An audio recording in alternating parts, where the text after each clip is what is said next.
Okay.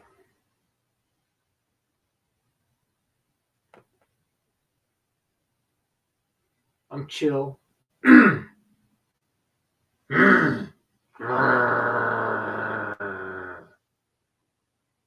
chill. Hmm? All right. I'm chill. But somebody called my integrity. So yeah.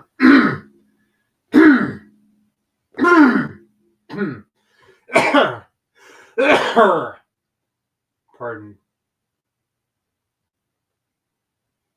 Into question.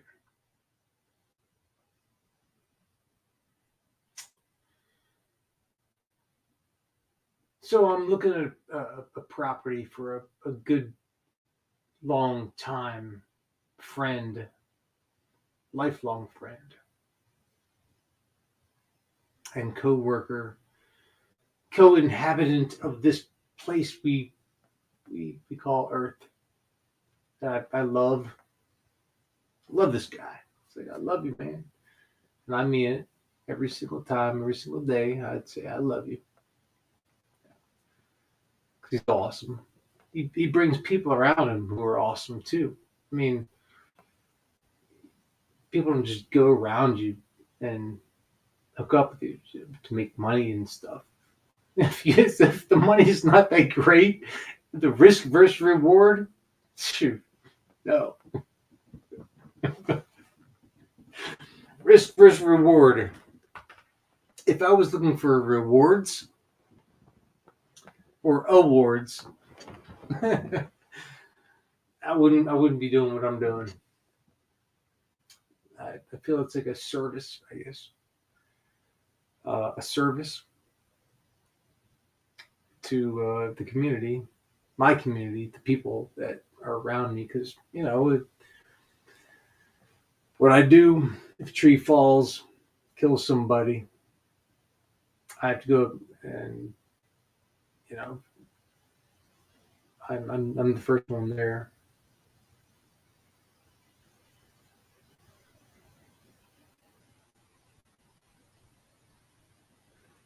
But somebody called my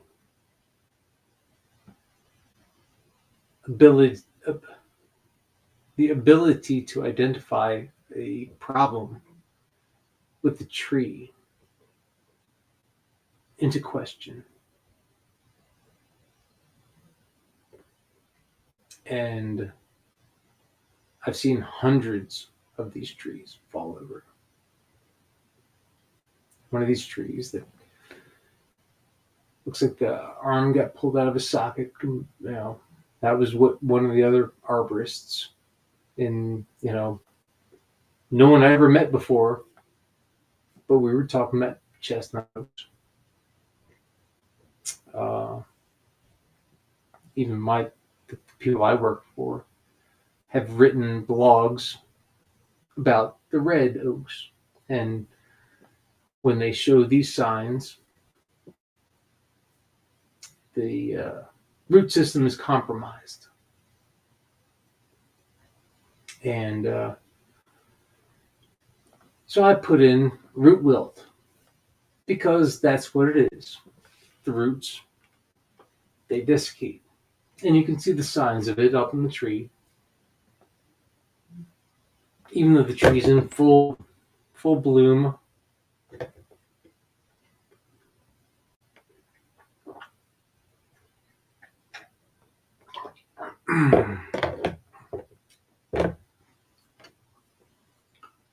But so here's the letter. I put in a request to have trees taken down because of root wilt. And yes, it's a generic term, yes. But anybody in the field, the 100 people that I've worked with, hundreds over the last 15 years, have seen these signs and they know what to look for because they're in the field every single day. Every single day, these people, me, I'm the first one there. So I'm the one that has to say, to the person that the house is destroyed,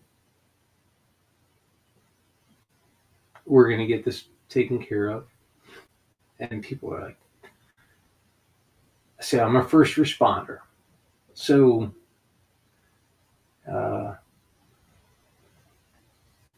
what cop, what fireman are you going to call to get a tree off your house?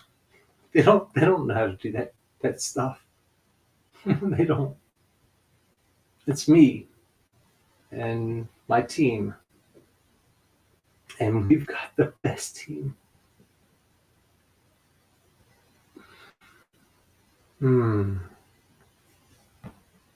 So, all right. Beside that, this lady's calling my credentials into question. So, subject, and I'm not going to read where it is, but it's somewhere in a where people don't like to take down trees, and I get that. I'm all for propagate trees. Okay, so look,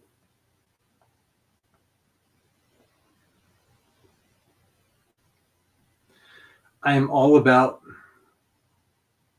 rehoming trees and squirrels are my clients, they laugh at me when I say this, but I say squirrels are generational farmers. They plant the seed, and it's going to be a couple of generations before that tree grows old enough to drop nuts and provide for their generations on down the line. But squirrels are generational farmers. So are birds. They eat, and they they poop. Right? They poop the seeds with fertilizer already injected into it. And a cat comes along and they scratch the thing and whatever it may be. That's how nature works. They're generational farmers. That's how nature works. So I'm cool with whatever tree it may be, however nature wants to work itself. I'm going to work on the even keel with it. But don't call my integrity into question. Don't call my knowledge into question. Don't call me out and say, oh, well, you're just being generic. It's not generic. Because there is no name for it. You find a cat, a stray cat, you bring him in, and you call the cat a name. It's like, okay, well, I'm going to call you Farnsworth, or I'm going to call you Mr. Bigelow. Mr. Bigelow, you might be able to get a cat that's, or a dog, or a horse, or a bird, and you name it.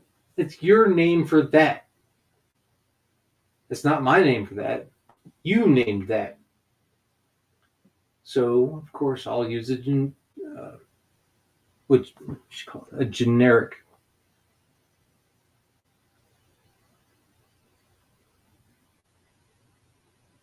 With documentation. And I'll get into the letter in a second. But don't you call my integrity into question. Because I go into properties every single day. I say, I'll take it down for you. I don't think it needs to come down. It's been like that for, longer than you've been alive. Just leave it alone. If you're scared of it, move. That's what I tell them. If you're scared of it, move. It's a bigger chance that you're going to get rear-ended in traffic.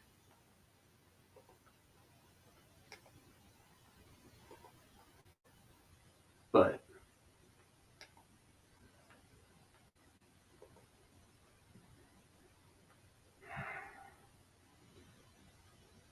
because I didn't use her specific term, she rejected my my premise for removing a tree. Okay. So I did what normal people would do. I left a message on the office phone, and I haven't heard back. So now, because haven't heard back, I'm gonna have to go a little bit further and take this person to school, and she's going to get mad because ego from people who sit behind the desk and don't work out uh, outside, haven't spent winters dragging brush through snowmageddon, you know, haven't seen the trees pulled out of their sockets, no root system, and it's like their brain has a function, and it does not know the real world.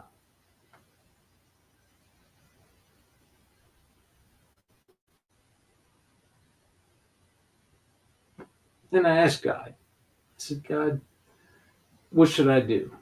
He said, well, speak it out loud, talk it to yourself. And so this is me talking to myself.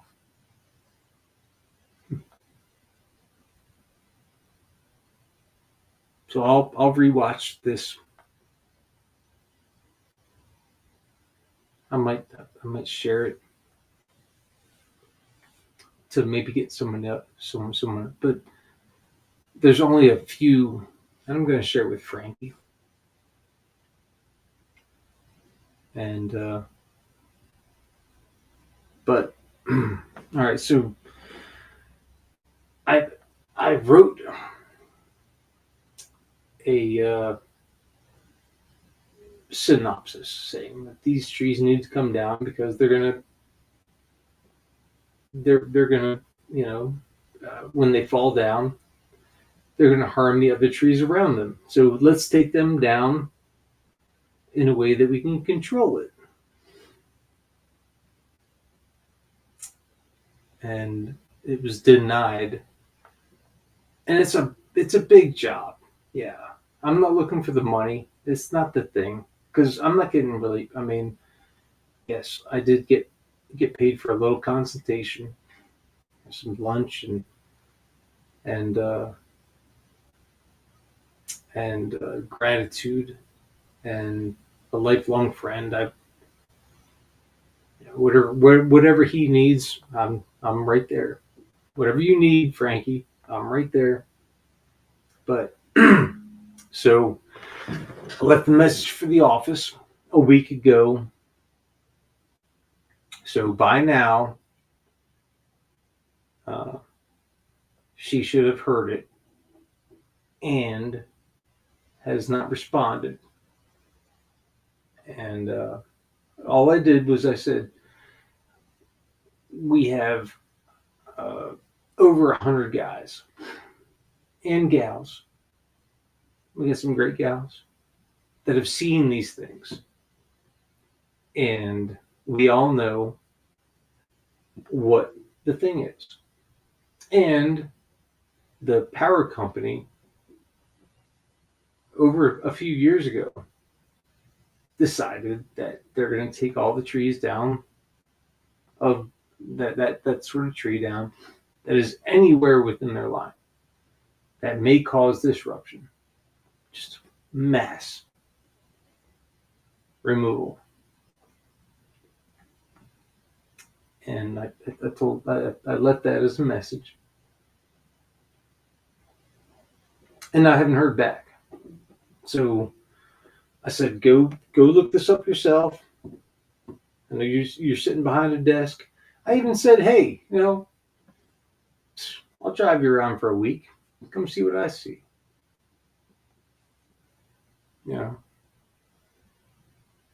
I know someday I probably actually had probably met her at some point, but I have no idea if I have or not. But I most likely have. I've been to a lot of training days and safety days and things like that. But pardon me. Yeah, I ate some burritos earlier. So, subject: removal of vegetation in a resource protection area. Application. I get it. So I wasn't gonna mess with, because I love my trees, man. I love nature. I'll do anything I can to minimize disruption to nature. But in this case, it was, let's remove them, add local vegetation to the area, and that was the plan. That's kind of what I wrote. That is what I wrote up. That is what I wrote up. I said we need to remove these. There'll be a new planting schedule for the future. It's a new homeowner. Just got there. It's right off a lake. It's not like a vanity thing. Like, I just want to see the lake, so I got to take the trees down. It's like, these trees are going to fall over and cause damage to the other trees. Maybe not the house, but the other trees, the smaller trees, they're growing up. So, yeah, I felt comfortable, very comfortable, writing a letter saying we're going to go in there and take these trees out that are going to cause damage. Dear Mr. The above referenced application supporting documents have been carefully reviewed, and the request to remove 8 trees within cannot be approved at this time due to following issue.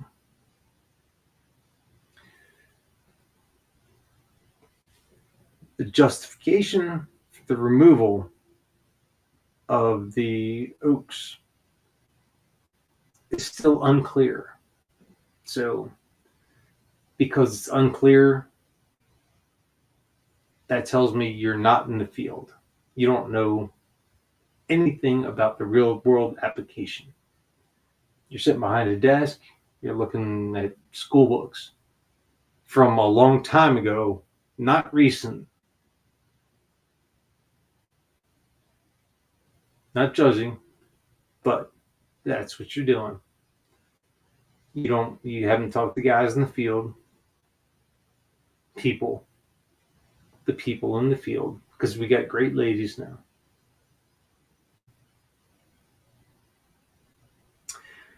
The certified arborist, me, must provide documentation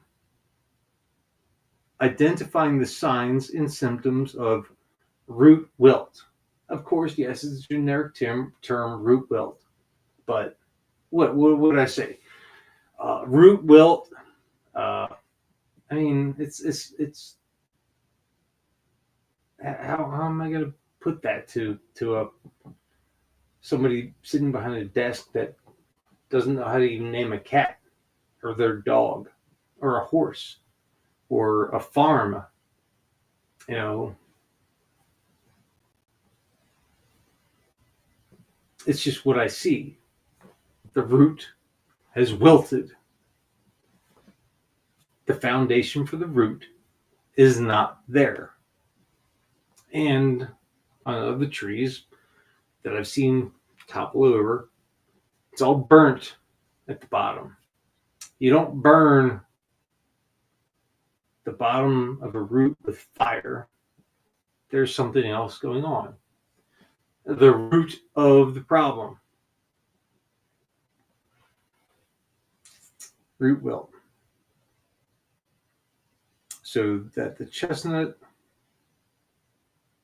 and red oak exhibit. So desiccation. Desiccation.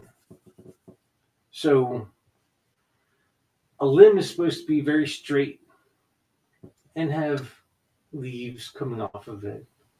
It's supposed to be beautiful and flowering. But then when the wilt happens, it cannot send the same energy, nutrition, water up to the tips because it just can't provide it. And that starts to cause desiccation and becomes brittle. So once you see that 100 times, you cannot unsee it. And when you see the thing come down like that, you know why it happened. It's some sort of root wilt. And I'm not going to name a cat. I'm not the one who's going to name whatever thing is happening with it, but it's what's happening. So,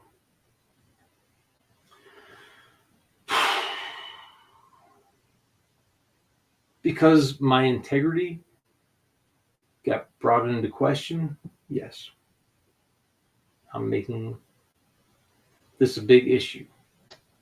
Because I wouldn't go out there. I'm not a guy who knocks on doors and says, that tree's going to kill you. I talk to everybody the same. I say, if that tree's been there 150 years, you moved in here, 20 years ago? Has it changed much? I'm like, no. Well, there's a higher likelihood that you go out in traffic and somebody butt ends you and you wind up in the hospital than that tree falling down, because that tree's been there 150 years. And so I'm not an alarmist. I'm a realist. So that's the way I put it to people when they ask me. This guy came around, he knocked on my door, he said, that tree's going to kill you. I'm like, well, yeah. They're like, well, it's leaning. I'm like, well, the tree's been leaning its whole life. It's looking for the sun. Trees know how to lean. There's a thing where trees grow muscle, the way I think of it, muscle. So when it leans this way, it's a thicker muscle, and on the outside, it's leaner. And so when I cut a tree down, I look at the rings. I say, well, I don't even have to know what the tree looked like before it got cut down. I can say the tree was leaning there. And like, how did you know that? I was like, well, by the rings. And I show them.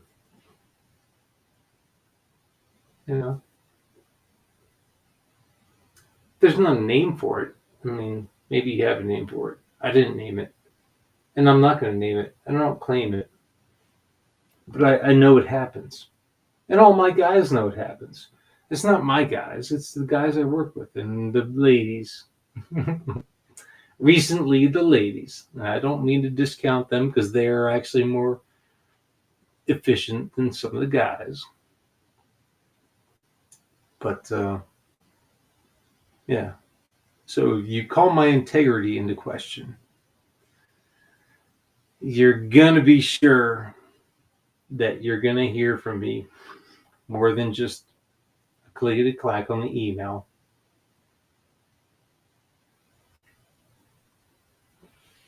So, all right, where were we? Oh, yeah, there appeared to be no obvious. So they went on the site. There appeared to be no obvious signs of decline in the oaks. And a general term used to describe a number of diseases. I didn't call it a disease that affect the vascular. That's when I was like, okay, this is a bookworm. If you're using terms like vascular, you're not out in the field. You're sitting behind a desk. Yeah, if you're a bookworm, okay. I don't use terms like vascular. It's a tree falls down, I cut it up and get it out of there. So what should we say? The vascular system of plants. Okay. All right. Used to describe a number of diseases that affect the vascular system of plants and without clear indication of the signs and symptoms. The justification for the removal cannot be approved. Okay. Madeline Evans. And she put her name on it because I put my name on it. And she's the urban forester, the Land Development Services, and she left her email. And you can give her a call. Tell her that Pete's a badass, and he's been working on this for. So I got my. When back in the day, it was really, really, really, really, really, really hard to get your Maryland tree expert license. But I got it. It was really, really, really, really, really, really, really, really, really difficult.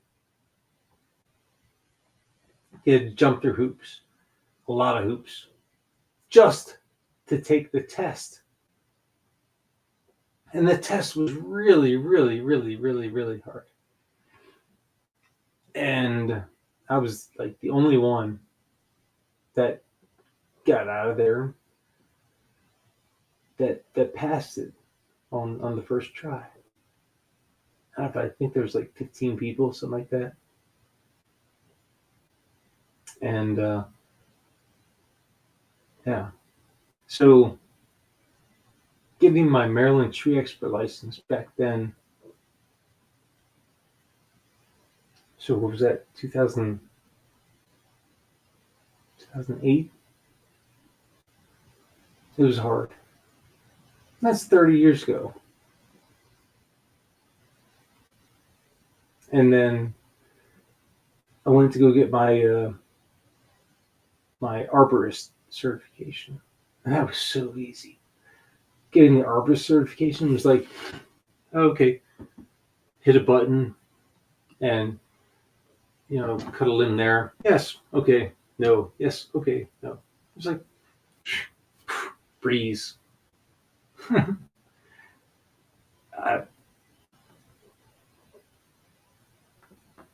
So this lady, this urban forester, I don't see that she has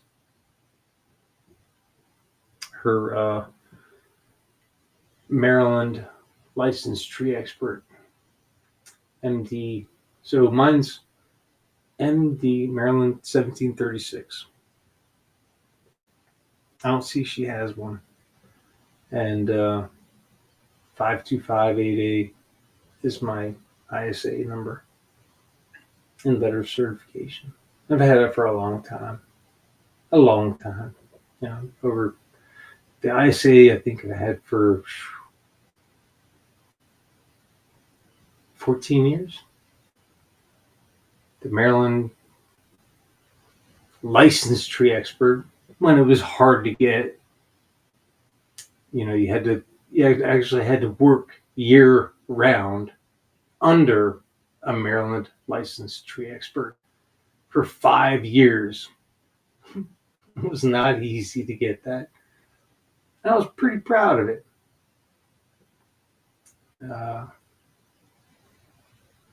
And I'm still proud of it for what I actually accomplished. So this Madeline Evans, the urban forester, her number is 703-324-4627, and she's public official. And her email, madeline.evans@fairfaxcounty.gov. And at the bottom there's a / capital M, capital E.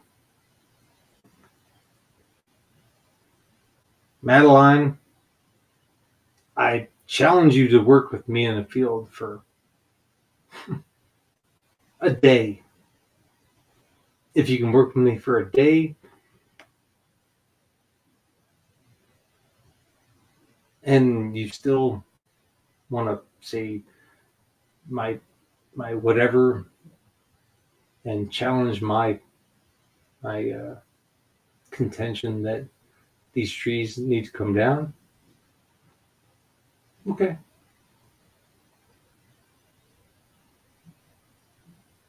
I'm going to hold you to it, because you put this letter in response to my letter.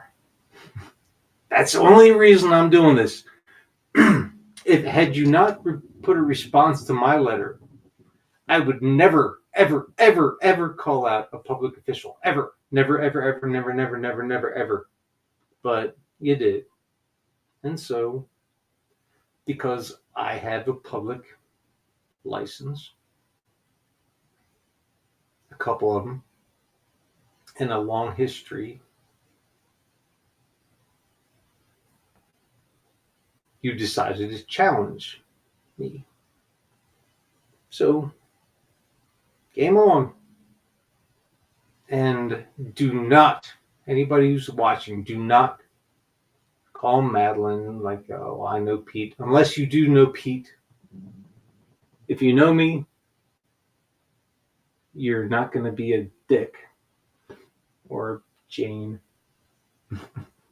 and call Madeline or email and be a jerk about it. And just be like, oh, yeah, well, Pete knows what he's talking about. So do not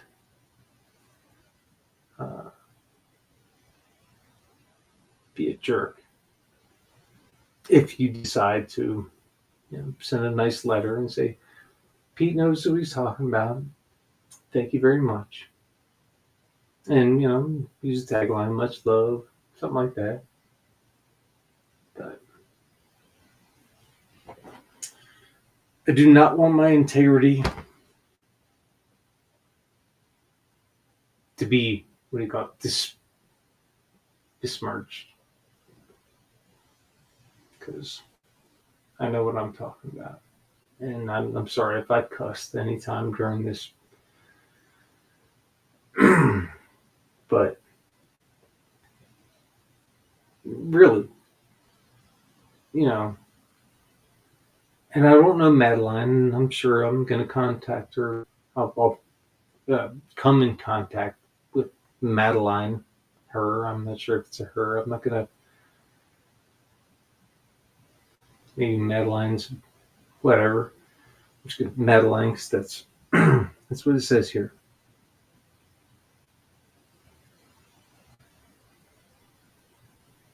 Madeline Evans. And I know some great Evans. So in the tree industry, I know some great Evans. Keith. Yeah. But all right, guess I'll leave it at that. But there you go. So do not question my integrity. I'm not looking for a job. I tell people all the time, you don't need to do that, or you need to do this. I do not scare people. I just tell them the reality of what's going to happen. I say this is going to happen if you don't do this. And I let them make their own choices. They are the the people who are people who make their choices for their own property. And I say, well, this is the worst case, right? This is the worst case. And sometimes the worst case is, not very good. The worst case is, some trees are going to get injured. So I'm not that guy who's like an alarmist. I'm a realist. I'm not going to walk up to your property unless you call me. So, yeah, I'll leave it at that.